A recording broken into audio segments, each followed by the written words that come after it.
Come on in. My name is Bill Tobin, and this is your Restaurant Success Tip of the Day.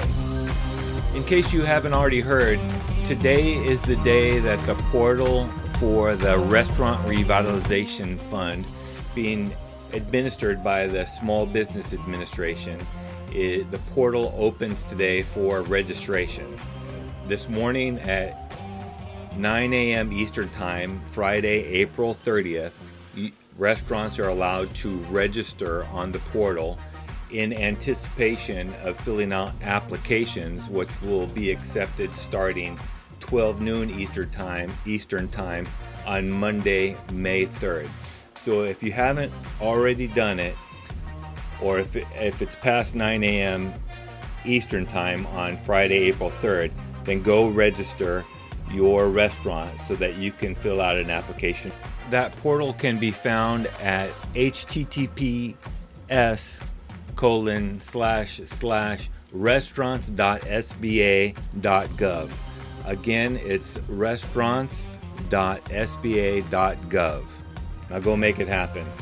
Finally, this week, I want to talk about something that is a little more difficult.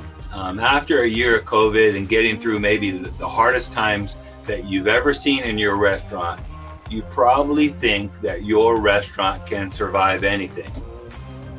But my question is, can it survive you?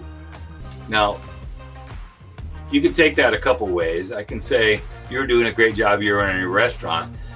Maybe you're not, and maybe you're the one killing it. But worse, and more specifically, can the restaurant survive without you?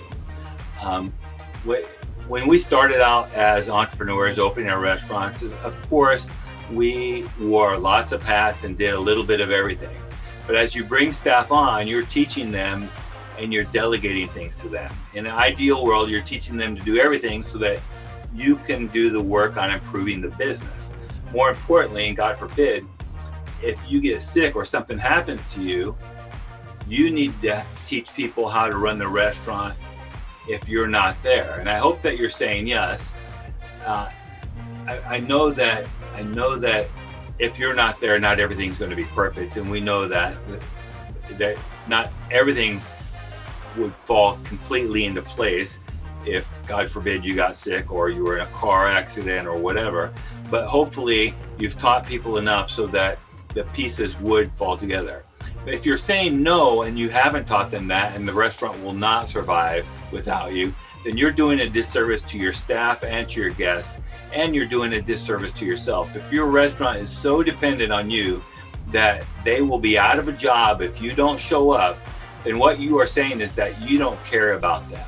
You are saying that it's not important to you what happens to your staff if you don't show up. And you are saying that your legacy will be firing them if you don't show up, if you can't show up, because the restaurant won't go on. So in effect, they won't have a job.